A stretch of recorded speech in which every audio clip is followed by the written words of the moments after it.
National पर।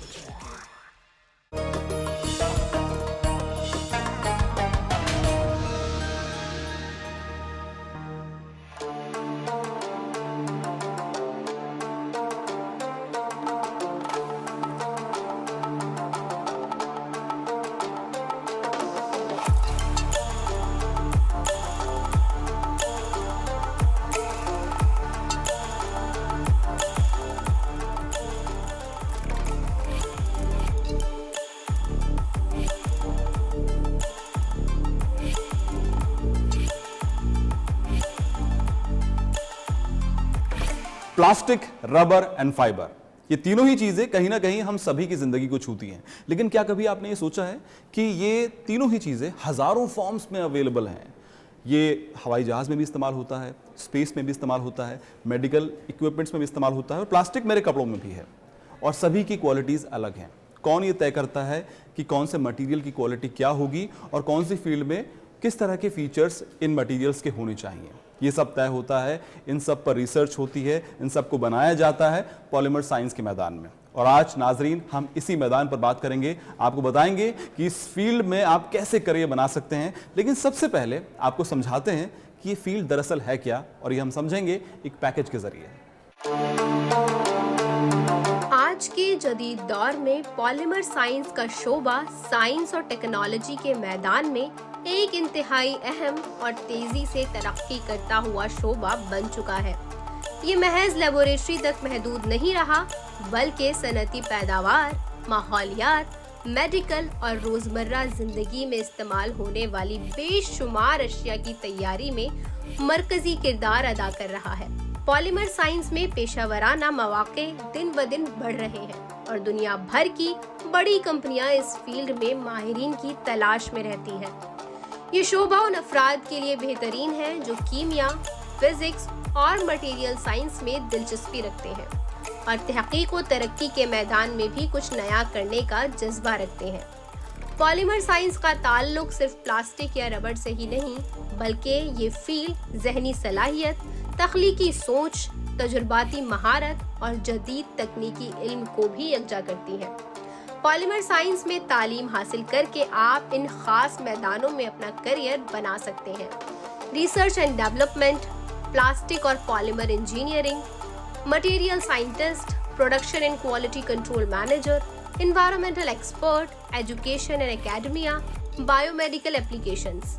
अगर आप साइंसी सोच, तजर्बात और नई इजादात में दिलचस्पी रखते हैं तो पॉलीमर साइंस न सिर्फ आपके लिए एक कामयाब करियर का जरिया बन सकती है, बल्कि दुनिया को एक बेहतर, महफूज और पायदार टेक्नोलॉजी फराहम करने में आपकी शराकत को भी मुमकिन बनाती है। उम्मीद है इस पैकेज के जरिए काफी हद तक आप इस फील्ड को समझ गए होंगे। अब इस फील्ड से जुड़ी बारीकियों को समझने के लिए चलते हैं अपने अगले सेगमेंट की तरफ, जिसका नाम है करियर की बात एक्सपर्ट के साथ। पॉलीमर साइंस की फील्ड पर आज हम बात कर रहे हैं और इस फील्ड को बारीकी से समझने के लिए एक एक्सपर्ट हमारे साथ मौजूद हैं। आप हैं सुष्मिता दे साधु, जो कि भास्कर आचार्य कॉलेज ऑफ अप्लाइड साइंसेस के डिपार्टमेंट ऑफ पॉलीमर साइंस में एचओडी हैं। मैम, खैर मकदम है आपका हमारे इस प्रोग्राम में। धन्यवाद। मैम, जैसा कि मैंने भी पहली बार जब इस फील्ड का नाम सुना था, पॉलीमर साइंस के बारे में सुना था, तो मेरे को ज़्यादा जानकारी नहीं थी। आई एम श्योर कि नाजरीन को भी और बाकी लोगों को भी, आम लोगों को भी इस फील्ड के बारे में ज़्यादा अवेयरनेस है नहीं। तो बतौर एक्सपर्ट हम आपसे समझना चाहेंगे कि ये फील्ड दरअसल है क्या? पॉलीमर साइंस एक इंटरडिसिप्लिनरी कोर्स है जिसको अच्छे से समझने के लिए स्टूडेंट्स को फिज़िक्स, केमिस्ट्री, मैथ्स, इन सारे सब्जेक्ट्स का थोड़ा सा जानकारी होना ज़रूरी है। पॉलीमर साइंस बेसिकली इनके एप्लीकेशन बहुत सारे डिफरेंट इंडस्ट्रीज़ में होता है, जैसे पैकेजिंग से लेकर automobile sector, building, construction, paints, coatings, adhesives and ऐसे बहुत सारे ऐसे फील्ड्स है, बायोमेडिकल फील्ड, जहाँ पर पॉलीमर साइंस बहुत इम्पॉर्टेंट रोल प्ले करता है। आज के दिन में अगर हम पॉलीमर्स को हटा दें तो शायद कोई भी इंडस्ट्री काम नहीं कर पाएगा। तो इसीलिए पॉलीमर के बारे में जानकारी होना आज का इन जनरल सभी के लिए बहुत ज़रूरी है, सो दैट जो लोगों के मन में एक प्लास्टिक एंड पॉलीमर को लेकर एक नेगेटिविटी बन गया है, उसको हटाकर लोग अच्छे तरीके से ये समझे कि किस तरीके से इस मटेरियल को हम यूज़ कर सकते हैं, और किस तरीके से हम इसे अपने बेनिफिट के लिए आगे समाज के तरक्की के लिए हम यूज़ कर सकते हैं। मैम, आपने प्लास्टिक की बात की, तो पॉलीमर साइंस क्या सिर्फ प्लास्टिक को कवर करता है या बाकी मटेरियल भी इस फील्ड के अंदर आते हैं? पॉलीमर साइंस के कोर्स में हम सिर्फ प्लास्टिक को कवर नहीं करते।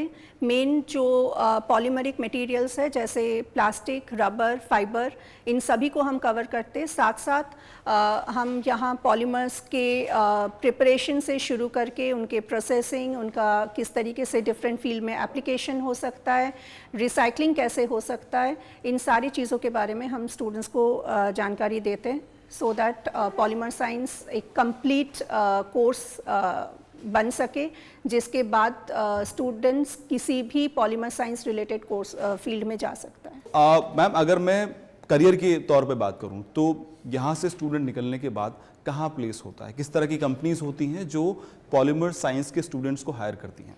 पॉलीमर साइंस में बीएससी करने के बाद स्टूडेंट्स ज़्यादातर हायर स्टडीज़ के लिए जाना पसंद करते हैं। कुछ स्टूडेंट्स जो जॉब में इंटरेस्टेड है वो उनको जॉब भी मिल सकता है। उनको जनरली बीएससी के बाद मार्केटिंग में या तो टेस्टिंग, क्वालिटी एश्योरेंस, इस टाइप के काम में, रोल में मिल जाता है जॉब। अगर वो मास्टर्स कंप्लीट कर लेते या पीएचडी कर लेते, उसके बाद उनको आरएनडी में जॉब मिल सकता है, वो रिसर्च में जा सकते हैं। जॉब का प्रोस्पेक्ट जहाँ तक है, पॉलीमर साइंस से students private sector as well as public sector दोनों में ही जा सकते हैं। पब्लिक सेक्टर्स के लिए नॉर्मली स्टूडेंट्स को गेट का एग्ज़ाम क्लियर करना पड़ता है, एंड वहाँ से फिर डायरेक्टली उनका, जैसे DRDO, IOCL, गेल, ये सारे गवर्नमेंट सेक्टर में उनका एंट्री हो जाता है। तो मतलब बहुत सारे डिपार्टमेंट है गवर्नमेंट में जहाँ पे जॉब के ऑप्शंस होते हैं? बिल्कुल, क्योंकि पॉलीमर साइंस का एप्लीकेशन, जैसे मैंने बताया, हर एक फील्ड में ही कहीं ना कहीं ज़रूरत पड़ती है, चाहे वो पैकेजिंग हो, चाहे एरोस्पेस इंजीनियरिंग हो। जैसे अभी चंद्रयान का जो प्रोजेक्ट था, उसमें भी पॉलीमर एंड रबर का एक बहुत इम्पॉर्टेंट रोल था चंद्रयान को चांद तक पहुंचाने में। एंड ऐसे ही चाहे हम ड्रग डिलीवरी कहें, चाहे रिसाइकलिंग, सस्टेनेबिलिटी, किसी की भी बात करें, पॉलीमर एक बहुत इंपॉर्टेंट रोल प्ले करता है। सो लगभग सारे इंडस्ट्रीज़ को डायरेक्टली या इनडायरेक्टली कहीं ना कहीं पॉलीमर की ज़रूरत पड़ती ही है। अगर मैं पढ़ाई की बात करूं तो कोर्स में किस तरह के टॉपिक्स पे या किस तरह की पढ़ाई पर फोकस किया जाता है? थ्योरी ज़्यादा रहता है या फिर प्रैक्टिकल पर फोकस ज़्यादा दिया जाता है? और किस तरह की चीज़ें हैं जो मेन टॉपिक्स हैं जो पढ़ाए जाते हैं इस कोर्स के दौरान? जैसे मैंने बताया, पॉलीमर साइंस का ये जो कोर्स है, ये 4 साल का कोर्स है, एंड इस 4 साल के कोर्स में theory as well as practical, hands on training, इन सब में इक्वली हम फोकस करते हैं। हर एक थ्योरी पेपर के साथ साथ उसके रिलेटेड प्रैक्टिकल्स भी स्टूडेंट्स को करवाया जाता है। थ्योरी जो पेपर्स हैं उनमें, जैसे मैंने बताया, हमने पॉलीमर के प्रिपरेशन से स्टार्ट करके पॉलीमर को किस तरीके से कैरेक्टराइज किया जाता है, किस तरीके से आइडेंटिफिकेशन कर सकते, उसके प्रोसेसिंग, डिफरेंट टाइप के प्रोडक्ट्स बनाना, उनके basic formulations, and finally recycling पे हम बहुत ज़ोर देते हैं, एंड उनके प्रैक्टिकल्स भी पूरे तरीके से कराया जाता है। साथ ही साथ हमारे डिपार्टमेंट में हम स्टूडेंट्स को प्रोजेक्ट के लिए भेजते हैं, इन हाउस प्रोजेक्ट्स भी करते हैं स्टूडेंट, जहाँ पर उनको रिसर्च के लिए थोड़ा सा एक्सपोजर मिलता है, एंड साथ ही साथ उनके जो पब्लिकेशंस आते हैं वो उनके करियर प्रोग्रेस में भी बहुत हेल्प करता है। फाइनल ईयर में अभी NEP सिस्टम में जो फाइनल ईयर का करिकुलम है, उसमें मेजर उनका 1 साल का प्रोजेक्ट इम्पॉर्टेंट है, एंड वो कंपलसरी है। तो उसके थ्रू स्टूडेंट्स डिफरेंट इंडस्ट्रीज़ के साथ भी काम करेंगे, लैब में भी या तो दूसरे रिसर्च लैब में भी काम कर सकते हैं, एंड उसके थ्रू उनको बहुत अच्छा एक एक्सपोजर मिलेगा। मैं मार्केट में डिमांड कितनी है इन स्टूडेंट्स की, इस फील्ड के प्रोफेशनल्स की? कहीं ऐसा तो नहीं कि कोर्स के बाद जॉब के लिए थोड़ा स्ट्रगल ज़्यादा होता हो या फिर प्लेसमेंट फ़ौरन हो जाती है? किस तरह की मतलब डिमांड मार्केट में रहती है? बीएससी के बाद स्टूडेंट्स के तरफ से ही जॉब का रिक्वायरमेंट बहुत कम रहता है, क्योंकि बीएससी के बाद सब लोग हायर स्टडीज़ के लिए जाना पसंद करते हैं, अनटिल अनलेस किसी का कुछ मजबूरी हो। हायर स्टडीज़ के बाद? हायर स्टडीज़ के बाद जॉब में एज सच कोई प्रॉब्लम नहीं आती है। जॉब कुछ स्टूडेंट्स जो रिसर्च में जाना चाहते हैं वो इसके बाद MSc या MTech करके डिफरेंट रिसर्च इंस्टीट्यूट्स, जैसे हमारे अलुमनाइज जहाँ हैं, IITs, ISc, इन सारे प्रीमियर इंस्टीट्यूट्स, या तो बाहर बहुत सारे फॉरेन इंस्टीट्यूट्स में भी वो अपने हायर स्टडीज़ के लिए जाते हैं। बहुत सारे स्टूडेंट्स आते हैं पैकेजिंग फिल्म सेक्टर में। यहाँ बीएससी कंप्लीट करने के बाद मास्टर्स इन पैकेजिंग एक बहुत अच्छा ऑप्शन है, जिसके बाद उनका पे पैकेज भी अच्छा होता है। Other than that core polymer में जो रहना चाहते हैं उनके लिए जैसे प्रोसेसिंग इंस्टीट्यूट इंडस्ट्रीज़ है, या तो बहुत सारे इंडस्ट्रीज़ ऐसे जो पॉलीमर मैन्युफैक्चर करते हैं, इन सारे फील्ड्स में भी उनका ऑप्शन बनता है। आपने पे पैकेज की अभी बात की, तो एक एवरेज स्टूडेंट को कितना पैकेज मिल जाता है? मास्टर्स करने के बाद एमएससी पैकेजिंग जिन स्टूडेंट्स ने किया है उनका पे पैकेज डिपेंड करता है करीब 7-8 लाख पर एनम से लेकर 40 lakh per annum. 40 lakh? It depends वो कहाँ पर प्लेस हो रहे हैं। स्टार्टिंग की बात कर रहे हैं आप ये? हाँ, लेकिन ये मास्टर्स के बाद की मैं बात कर रही हूँ। बीएससी के बाद जो स्टूडेंट्स जाना चाहते हैं उनका पे package generally 4 lakh per annum इस रेंज में होता है। और 10 साल में वो अपने आप को कहाँ देख सकते हैं? वो कहीं ना कहीं अपने senior executive level, managerial level पे चले जाते, जो प्योर मैन्युफैक्चरिंग में जाते, या तो इस तरीके से एडमिनिस्ट्रेशन लाइन में जाते। वहाँ तो मुझे लगता है सैलरीज काफ़ी हाई होती होंगी। हाँ, दैट वो सारा कुछ डिपेंड करता है स्टूडेंट्स के अपने कितना उनका अपना क्वालिटी है, किस तरीके से वो जनरल फील्ड की मैं बात कर रहा हूँ, एवरेज पैकेज की मैं बात कर रहा हूँ। एवरेज पैकेज शुरू का जैसे मैंने बताया depend, generally on an average एक स्टूडेंट मास्टर्स करने के बाद 7 से 10 लाख के बीच में एवरेज एक्सपेक्ट कर ही सकते हैं।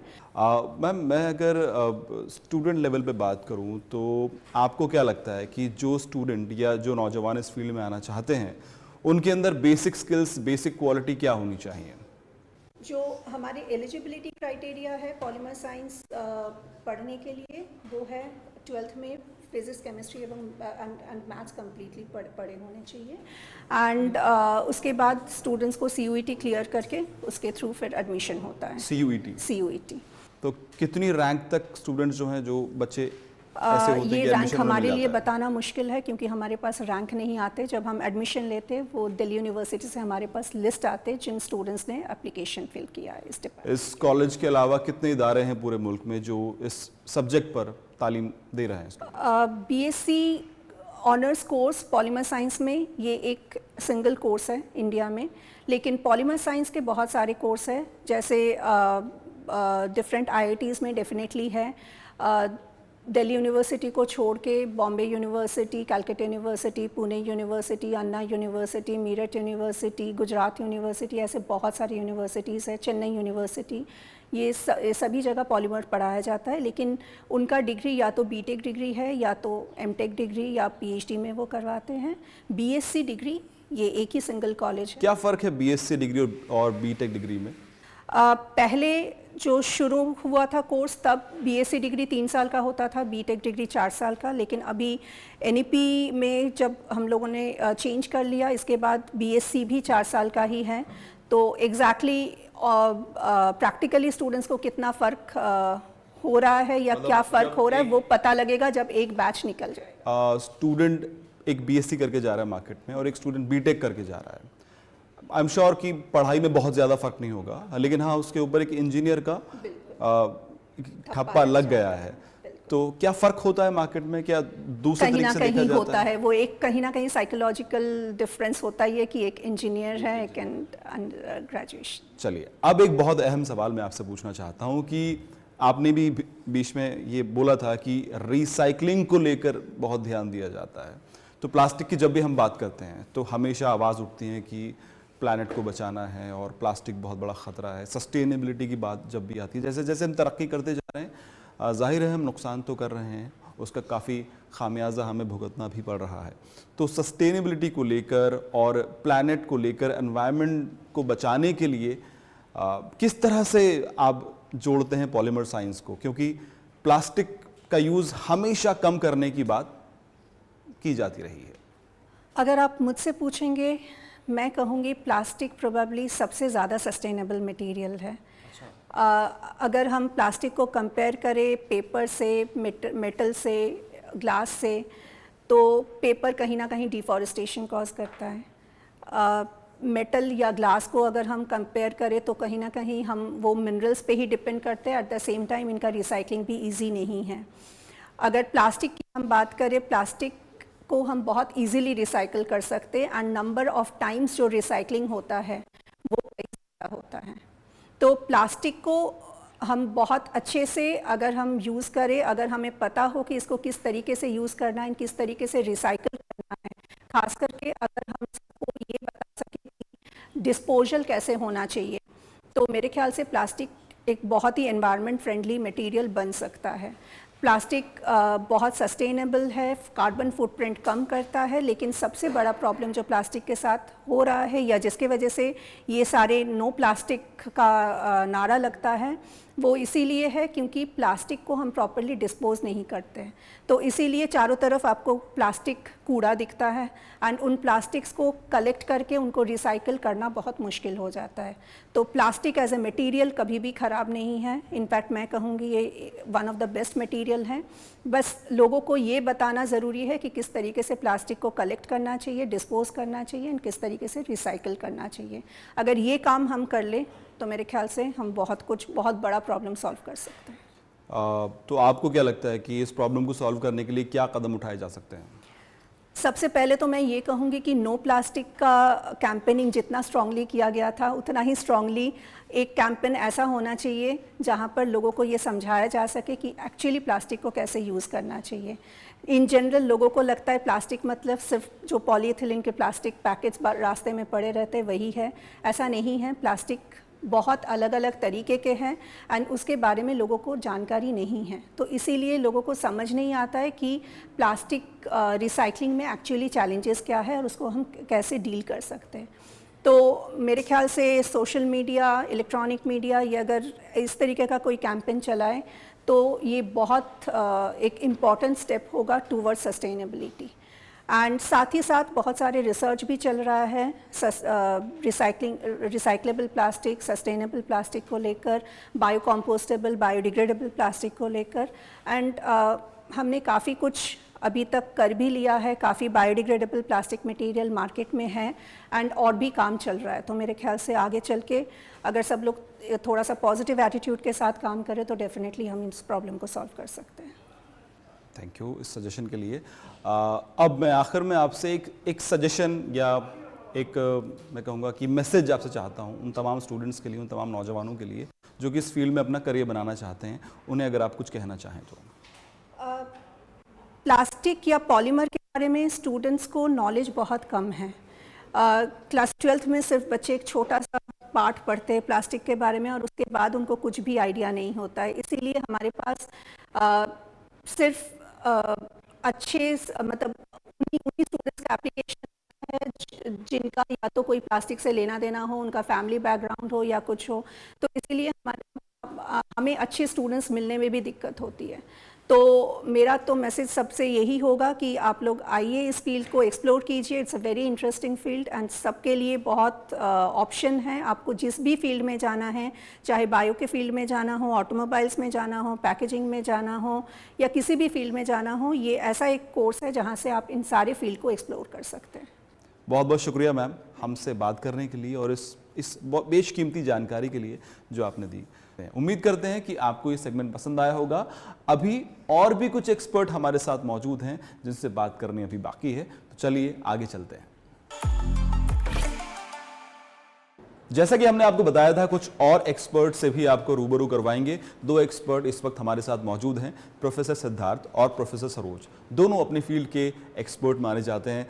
सर, दोनों का आपका हमारे इस खास शो में खैर मकदम है। तो सर, पहले मैं आपके पास आऊँगा। प्रोफेसर सिद्धार्थ आपका नाम है और आप एक फाउंडर मेंबर हैं इस डिपार्टमेंट के। सर, नई अपॉर्चुनिटीज़ पर अगर मैं बात करूँ, नई फील्ड पर बात करूँ जो कि पॉलीमर साइंस के लिए एक सुनहरा कल हो सकती हैं, वो फील्ड कौन कौन सी निकल कर अब आ रही हैं? पॉलीमर साइंस लार्जर पर्सपेक्टिव में देखा जाए तो मटेरियल साइंस का पार्ट है। एंड नाउअडेज अगर हम देखें तो government of India is focusing on lot of on entrepreneurships, and this is the field where students can create jobs and students can become entrepreneurship into go into entrepreneurship area. And in fact the college has a dedicated entrepreneurship cell also, which is being supported by MSME, Ministry of MSME, and where Ministry of MSME gives support to the students. Whosoever is going to start their own venture, they can write an idea which will be assessed by the ministry, and it can be funded by the Government of India. This is one area.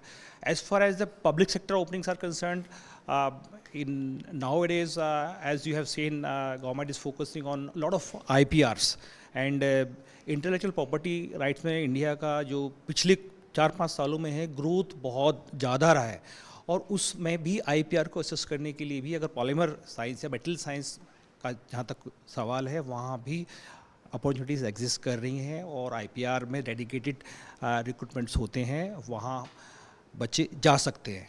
पिछले 20 सालों का record देखें, अगर बच्चों का career pattern देखें, तो ज़्यादातर बच्चे out of around 80 to 85% they opted for career in polymer science, and yes, about 15% they opted for MBA and some other defense services. But this 80 to 85% figure clearly reflects that this is the area where students are really attracted. Attracted तो होंगे क्योंकि यहाँ पर business का option भी आ जाता है. इसके अलावा बहुत सारी इंडस्ट्रीज जो नई नई हैं वो भी निकल कर सामने आ रही हैं. जैसे कि सर ने भी बताया कि एरोस्पेस की भी बात कर रहे थे, स्मार्ट पॉलीमर्स हैं, उनको अब बनाने की बात की जा रही है. इसके अलावा डिफेंस में इस्तेमाल हो रहा है. चलिए, बदलते वक्त की हम बात कर रहे हैं, बदलते हम मटेरियल की बात कर रहे हैं, पॉलीमर साइंस की अगर डीप में जाएं, अगर हम और गहराई से बात करें, तो सर आने वाले वक्त में AI का इस्तेमाल बहुत ज़्यादा बढ़ने वाला है, और ऐसे में आप क्या देखते हैं कि किस तरह से काम किया जाएगा? क्या जॉब सिक्योरिटी को लेकर सवाल उठेंगे, या काम करने का तरीका बदल रहा है, उस तरह से पढ़ाई कराई जा रही है क्या अब AI को ध्यान में रखकर, नई टेक्नोलॉजी को ध्यान में रखकर? अगर आप भविष्य को देखें, साइंस 2 सब्जेक्ट से ब्लेंड हो रही है, और इसी में इसकी सस्टेनेबिलिटी इंश्योर हो रही है. एक बहुत बड़ा जो साइंस में आने वाले समय ड्रिफ्ट आने वाला है, वो कंप्यूटर से अटैच्ड AI और मशीन लर्निंग का है. जितने भी आप इंडस्ट्रियल प्रॉब्लम्स को देख रहे हैं, वो चाहे एक्सेस केमिकल का ड्रेनेज है, optimisation of the energy resources है, या प्रॉपर आउटपुट है, इन सब को मैन्युअली अभी तक जो हम लोग हैंडल कर रहे थे कि कितना केमिकल जाना चाहिए, कितना उसका वेस्ट जाना चाहिए, इंडस्ट्रीज में कितना आप डिस्चार्ज करेंगे. अगर इन सब चीज़ों को अगर हम लोग नहीं देखते हैं, नॉट ओनली पॉलीमर्स, सभी चीज़ों में, तो कहीं न कहीं इंडस्ट्रियल प्रोग्रेस पर एक क्वेश्चन मार्क आता है. अब एक और फैकल्टी हमारे साथ मौजूद हैं. सर, आपसे मैं ये जानना चाहता हूँ कि AI टेक्नोलॉजी की बात तो हमने कर ली, लेकिन अगर मैं लैब की बात करूं, अगर मैं यहाँ पर जो चीज़ें कराई जाती हैं उसकी बात करूं, तो उसमें किस तरह के चेंजेस आ रहे हैं? देखिए, हमारे यहाँ क्या है कि पॉलीमर से रिलेटेड जितने भी वो हैं, उसके हम प्रैक्टिकल कराते हैं. अभी तक प्रैक्टिकल हमारे लैब में होते थे. बच्चों को एक एम दिया जाता था स्टूडेंट्स को, और वो एम के अकॉर्डिंग परफॉर्म करते थे. हमारे यहाँ जैसे पॉलीमर सिंथेसिस कराया जाता है, पॉलीमर कैरेक्टराइजेशन कराया जाता है, और पॉलीमर से प्रोडक्ट बनाना, जैसे मान लो एक बकेट बनानी है, हमारे पास मशीन है दूसरी लैब में, तो और पॉलीमर की शीट बनाना, उसको टेस्ट करना कि मटेरियल के अंदर कितनी स्ट्रेंथ है, ये तो हम लेबोरेटरी में कराते थे. अभी AI टेक्नोलॉजी बढ़ने के कारण हम क्या करते हैं कि कुछ मतलब विजुअली पिक्चराइजेशन बना देते हैं, और उससे जो है बच्चों को थोड़ा सीखने में हेल्प मिलती है. तो इस तरीके के एक्सपेरिमेंट भी हम डिज़ाइन कर रहे हैं. कुछ हम डिज़ाइन कर चुके हैं, कुछ और कर रहे हैं. और तो लैब में जो एक्सपेरिमेंट होते हैं, क्या उनमें कुछ चेंजेस आ रहे हैं? लैब में जो एक्सपेरिमेंट होते हैं, उसमें जो भी समय की आवश्यकता होती है उसके अकॉर्डिंग चेंज होता है. जैसे अभी कुछ दूसरे नए तरीके के पॉलीमर आ रहे हैं, जैसे कि सरकार ये कहती है कि भी पैकेजिंग ऐसी होनी चाहिए जो बायोडिग्रेडेबल होनी चाहिए. तो उसके लिए कुछ हम बायो बेस्ड पॉलीमर को और बायोडिग्रेडेबल पॉलीमर बना रहे हैं, तो उसका सिंथेसिस भी हम कराते हैं. अब कुछ स्टूडेंट्स भी हमारे साथ में हैं, तो चलिए अब उनसे बात करते हैं. आपसे मैं जानना चाहूँगा कि इस कॉलेज में पॉलीमर साइंस का कौन सा कोर्स आप कर रहे हैं, और एक्सपीरियंस आपका अभी तक का कैसा है? अभी मैं हमारा पॉलीमर साइंस का एक ही कोर्स है, और वो DU में सिर्फ हमारा ही कॉलेज करा रहा है. एंड मेरा एक्सपीरियंस काफ़ी अच्छा रहा है पॉलीमर साइंस के थ्रू, क्योंकि हमने काफ़ी सारे इंडस्ट्रियल विजिट भी किए थे और मैं अभी अपने फर्स्ट ईयर में ही रिकमेंड हो गया था इंटर्नशिप के लिए, जिसमें मेरा एक्सपीरियंस काफ़ी अच्छा रहा था। किस तरह की चीज़ों पर ध्यान दिया जाता है, मतलब फोकस प्रैक्टिकल पर ज़्यादा रहता है, थ्योरी पर ज़्यादा रहता है? आपने बताया कि इंडस्ट्रियल विजिट भी होती हैं, वहाँ पर क्या होता है? मोस्टली क्या कहते हैं, हमारा प्रैक्टिकल पे भी और थ्योरी पे भी ध्यान रहता है, बिकॉज दोनों इम्पॉर्टेंट है इस फील्ड में, क्योंकि जहाँ आपको टेस्टिंग भी आनी चाहिए तो उसकी हमें थ्योरी भी पता होनी चाहिए, और हमें मतलब जो भी हमें एपरेटस मिलते हैं हमारे प्रैक्टिकल में तो हमें इस्तेमाल करना आना चाहिए और उनके बारे में पता भी होना चाहिए। और ये सारी चीज़ें आपको यहाँ पर सिखाई जा रही हैं? Yes sir. तो चलिए, एक स्टूडेंट और हमारे साथ हैं। आप क्या कुछ सीनियर्स के बारे में बता पाएंगी जो जिनसे आपकी कभी बात हुई हो, यहाँ से कहीं अच्छी जगह वो प्लेस हुए हों? हाँ, कुछ सीनियर्स हैं। एक्चुअली ग्रेजुएशन के बाद तो हार्डली कोई जॉब के लिए प्रेफर करता है, मोस्टली सब मास्टर्स के लिए ही जाते हैं। देन उसके बाद कई सीनियर्स ऐसे हैं जो कि यूफ्लेक्स कंपनी में अभी जॉब कर रहे हैं, एंड कई ऐसे हैं जो कि असिस्टेंट प्रोफेसर्स के लिए they are either they are like preparing for the exam और they are already at that position. आपको क्या इस फील्ड के बारे में पहले से पता था, और क्या सोचकर किस मकसद के साथ आप इस फील्ड में आए थे, और आने वाले वक्त में 10 साल बाद आप अपने आप को कहाँ देखते हैं? मुझे इस फील्ड के बारे में पता था। एक्चुअली हमारे 12th में एक सब्जेक्ट होता है, केमिस्ट्री में एक चैप्टर होता है बेसिकली पॉलीमर, तो वहाँ से थोड़ा बहुत पॉलीमर के बारे में पता चला। फिर मेरे कज़न ब्रदर ही pursued is BTech in polymer science and chemical engineering, तो वहाँ से थोड़ा आइडिया लगा इस फील्ड के बारे में कि ऐसा ऐसा है। देन मैंने जब कोर्स के बारे में फर्दर रिसर्च करा तो पता चला DU में ये है, so I opted for it. And talking about after 10 years where I see myself, I feel I see myself in forensic science in this field with this background because it is also useful in that and hardly anyone knows about it. Forensic science की field में भी जाने का option है, ये भी हमें पता लगा। जैसे कि सुष्मिता जी बता ही चुकी हैं कि हर फील्ड को लगभग ये फील्ड टच करती है, पॉलीमर साइंस टच करती है, तो स्कोप बहुत बड़ा है।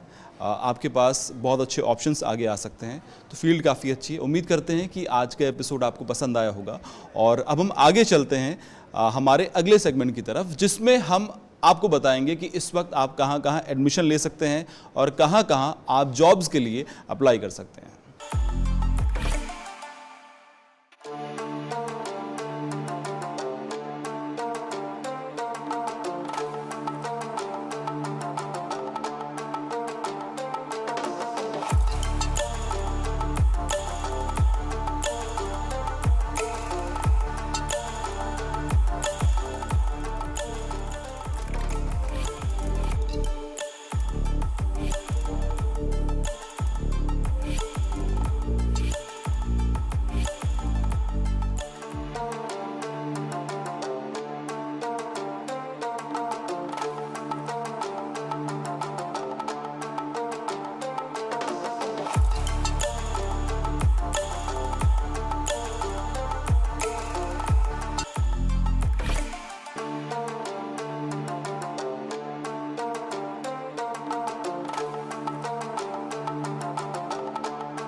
हमें उम्मीद है कि आज का एपिसोड आपको पसंद आया होगा। अगले हफ्ते फिर आपसे मुलाकात होगी एक नई फील्ड, नए टॉपिक के साथ। तब तक के लिए खुदा हाफिज।